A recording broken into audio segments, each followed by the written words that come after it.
Hello everyone, welcome to easy academic solution. তো আশা করি তোমরা সবাই ভালো আছো। তো আজকে কাছে আমরা আলোচনা করব তোমাদের সপ্তম শ্রেণী ডিজিটাল প্রযুক্তি বিষয়ে যে ষান্মাসিক মূল্যায়ন সিলেবাস নিয়ে। তো তোমরা যারা নতুন আছো এবং এখন যে চ্যানেলটিকে সাবস্ক্রাইব করনি, দ্রুত সাবস্ক্রাইব করে রাখো।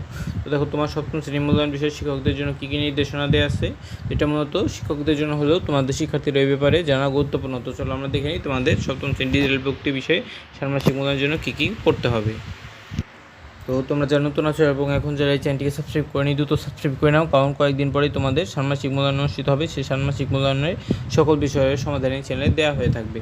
তো দেখো, এখানে তোমার অধ্যায় যে 1 আছে যে ডিজিটাল সময় তথ্য, এখান থেকে তোমার সেশন 4-এর মানবীয় উৎস, তারপর থেকে 5টি পরিস্থিতি দেওয়া, সেগুলো পড়তে হবে। তারপরে সেশন 8-এর তৈরিকৃত কন্টেন্ট, সেশন 3-এর শর্টকাট কী অনুশীলন, তারপরে সেশন 5-এর আজকের সেশনে তথ্য যাচাই করার সময় কী শিখলাম, সেশন 6-এর ভিন্ন ভিন্ন লক্ষ্যদের পছন্দের কন্টেন্ট কী, সেশন 8-এর তৈরিকৃত কন্টেন্ট, সেশন 8-এর কন্টেন্ট, এগুলো তোমার দেখতে হবে।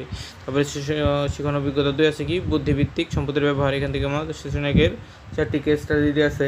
এগুলোর ভিতরে 3টি খালি ঘরে শিক্ষার্থীদের তোমার কী আছে দেখো, শিক্ষার্থীদের সিদ্ধান্ত, এগুলো তোমার লিখতে হবে।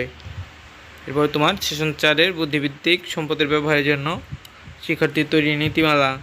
তারপর তোমার সেশন 1-এর তোমার যে 4টি কেস স্টাডি দেওয়া আছে, তার মধ্যে 3টি খালি ঘরে শিক্ষার্থীর লেখা সীমান্ত। তারপরে তোমার সেশন 4-এর কাজ, এটা দেখতে হবে। তারপর তোমার তৃতীয় শিক্ষণ অভিজ্ঞতায় বা তৃতীয় অধ্যায় দেখো, তথ্য প্রযুক্তির মাধ্যমে ভার্চুয়াল পদ্ধতি, এখান থেকে তোমার কী কী পড়তে হবে। সেশন 2-এর কাজ, সেশন 1-এর কাজ। তারপর তোমার এরপর আছে অধ্যায় 4 যে সাইবারে গোয়েন্দাগিরি, এখানে তোমার কী কী পড়বে দেখো। সেশন 2-এর বিভিন্ন রকম যে সাইবার অপরাধ, তারপর সেশন 4-এর সাইবার অপরাধে করণীয়, সেশন 2-এর ছকে বিভিন্ন ধরনের সাইবার অপরাধ, 4-এর বিভিন্ন সাইবার অপরাধে করণীয়, সেশন 5-এর শিক্ষার্থীদের সাইবার নীতিমালা, এগুলো তোমার দেখতে হবে।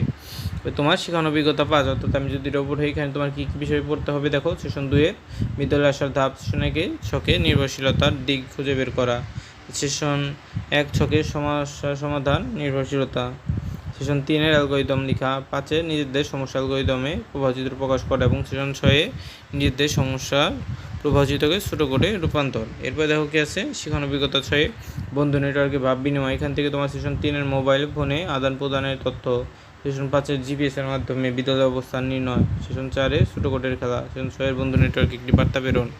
তবে দেখো এরপর তোমার কী আছে, এরপর তোমার যে শিক্ষণ অভিজ্ঞতা 7 অর্থাৎ গ্রাহক সেবা ডিজিটাল প্রযুক্তি ব্যবহার, এখানে তোমার সেশন 1-এর ছকে নাগরিক সেবা, অর্থাৎ তোমার কিন্তু 6 বা 5 অধ্যায় পর্যন্তই কিন্তু তোমার যে পর্যন্তই কিন্তু তোমার ষান্মাসিক মূল্যায়নের সিলেবাস, 7 অধ্যায় থেকে তোমার বার্ষিক মূল্যায়নের সিলেবাস শুরু। তো এগুলো তুমি দাগিয়ে রাখতে পারো, ভবিষ্যতে পড়তে সুবিধা হবে। তবে সেশন 2-এর কাজগুলো পড়তে পারো সপ্তম অধ্যায়ে, সেশন 3-এর কাজ। তারপর অধ্যায় যে 8 আছে যোগাযোগের নিয়ম, মানে এখান থেকে তুমি কী কী বিষয় পড়বে দেখো। এখানে তুমি সেশন 1-এর ভূমিকা শেষে উল্লেখিত ছকে বিভিন্ন যে কাজ, তারপরে সেশন 2-এর 4টি ঘটনা, তারপরে সেশন 4, 5, তারপর অধ্যায় 9 আছে যে আঞ্চলিক বৈচিত্র্যতা, এখানে তুমি কী কী পড়তে পারো সেশন 1 এবং সেশন 4-এর কাজগুলো দেখতে পারো। তো আশা করছি তোমরা বুঝতে পেরেছো কী কী পড়তে হবে ষান্মাসিক মূল্যায়নের জন্য। তো আজকে এই পর্যন্তই। তো এই ভিডিওটি ভালো লেগে থাকলে অবশ্যই ভিডিওতে লাইক এবং চ্যানেলটিকে সাবস্ক্রাইব করতে ভুলবে না। এবং কয়েকদিন পরেই তোমাদের ষান্মাসিক মূল্যায়ন অনুষ্ঠিত হবে, সেই মূল্যায়ন সকল সমাধানই তোমরা এই চ্যানেলে পেয়ে থাকবে। তো সবাইকে ধন্যবাদ জানিয়ে এখানেই শেষ করছি।